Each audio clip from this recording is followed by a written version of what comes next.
decarbonization is the most competitive tool that Europe has compared to the rest of the world.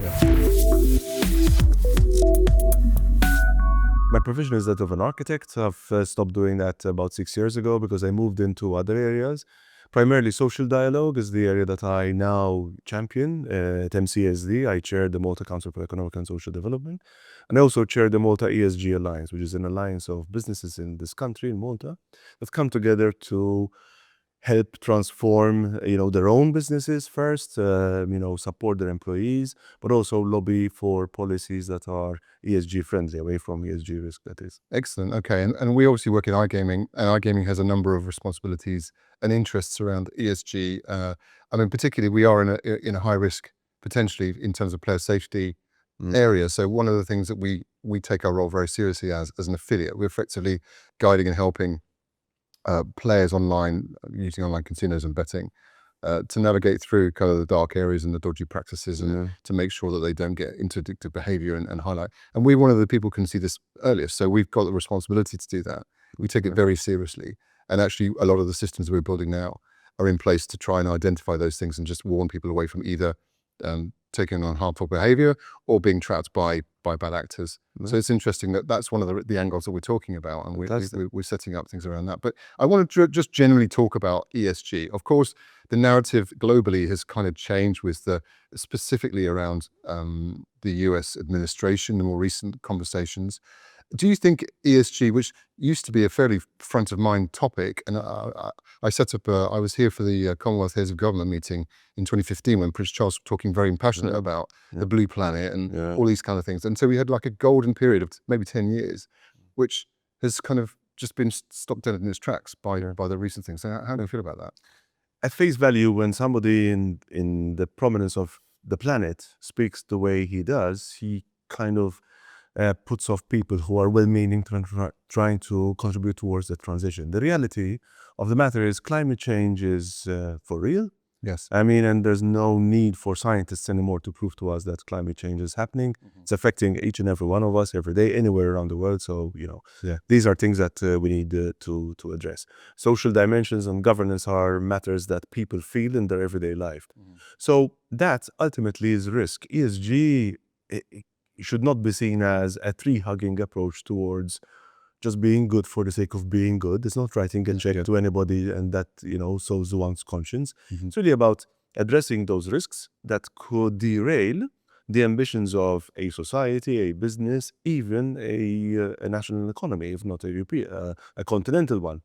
So ESG is really necessary.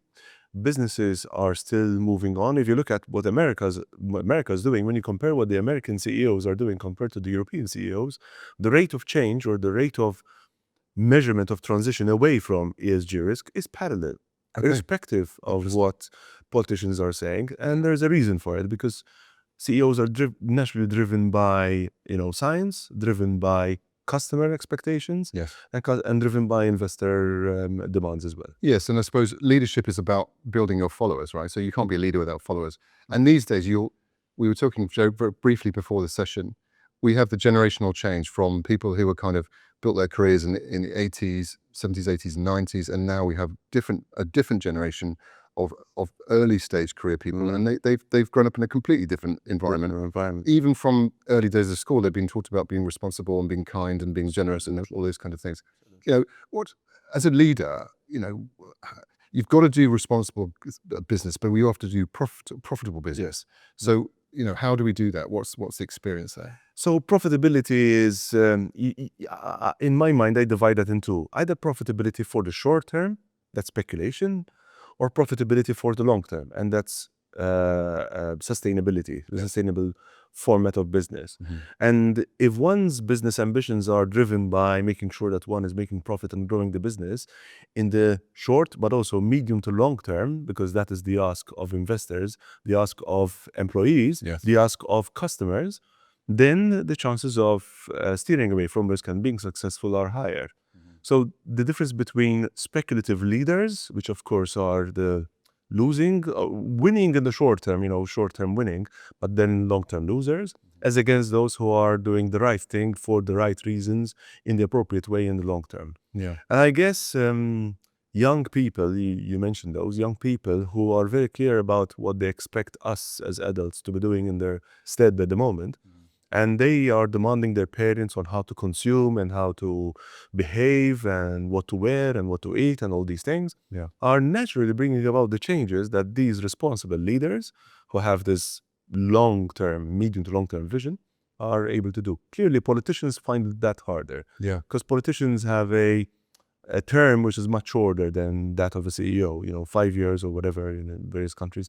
That is an issue. Yes. And one of the things that we have done in this country, in Malta, is to push for a national vision, which is a 25-year-long ambition of a country that could be agreed to by all parties, all social partners, pretty much the whole country, that would be led by a North Star. And that would start to remove the short-term speculative nature that political cycles bring about. Yeah, that's very interesting. And having lived in Malta for a year and a half, I've come from the UK. The UK obviously is a larger island, but it still has an island mentality. And I came here and was blown away by the natural beauty of the islands here. Fantastic. But at the same time, it's a race. Everyone's trying to survive. Everyone's trying to run businesses, and everybody's trying to coexist in a pretty highly populated place. So it's difficult to do, but it's nice to hear that there's that motivation for sustainability. I've also spent time on the Balearic Islands in Spain, and they take things to an extreme level. In fact, that's actually getting in the way of a lot of business progress, and they're saying that the economy is being hurt by this kind of push to it. So where is the balance? I mean, net zero is being held now as this kind of really bad thing that's costing commerce more than it's benefiting the earth. How does Malta do that? Okay. So Malta is committed to a decarbonization strategy by 2050. Mario Draghi in the European Union address in his competitivity report to the European Union actually said that decarbonization is the most competitive tool that Europe has compared to the rest of the world. And that is probably one of the clearest areas of convergence between the European Commission and Mario Draghi's ambition for competitiveness. I, of course, am a firm believer in that. Ultimately, climate change is for real. If you look at tourism, just to mention an industry which is not to do with this, but we depend on tourists coming to our country because of the nice weather, because of the beautiful beaches, because of the incredible sunspots one has enjoying the sea and all. If the temperature rises beyond safety, then our tourism might actually be damaged. And unless we're able to address the need, one, to stop the rate of change of climate action collectively as a planet. I mean, Malta on its own can't be doing miracles. But unless we do that, then we need to start thinking of alternatives. And that's probably going to be culture, the restoration of our buildings and stuff like that. That is why the identification of risk in ESG is so very important. Decarbonization is ultimately the end goal. I mean, planet will restore itself one way or another, whatever it is we do. It's really up to us collectively as a planet, that is. Now, with some people putting the brakes on for some time until, of course, they are dealt with some severe blows by the climate itself, to then realize, and public opinion will reinforce the need for us to transition and decarbonize as we should in order to save our own lives, our own wellness, and our own safety. Yes, exactly. I suppose the future of humanity, and there's a balance between trying to push back and trying to get things how they were and trying to keep things stable, which I think, the energy behind climate change it's going to happen anyway. It's always happened and it will happen. And it's also managing the change, managing with the change. And as you say, the climate's changing in the southern Mediterranean where we sit. If you look at the Alps, the skiing resorts are changing. If you look at some of the colder parts, it's getting wetter in the UK. It's difficult to have, but there's also the management of that. And that's something that's, I think, also very, very important. So here, this common theme across continents to move towards low carbon energy sources. Nuclear is now becoming the baseline ambition pretty much of America and Europe. So we're agreeing on pretty much that. And with battery storage and on renewables in terms, at least for Europe, wind and solar, and America not clear. It seems, I mean, the natural resources here are amazing. I mean, obviously 300 days of sunshine is pretty energy rich, as well as the wind and the wave power. So there's lots of natural sources here. It's just a case of how can you organize society here to capitalize on that. And we need to adapt. So climate change will happen. It's, in the best case scenario, we know that the climate in the world and the planet, including Malta, will get worse until 2050. That's the best case scenario.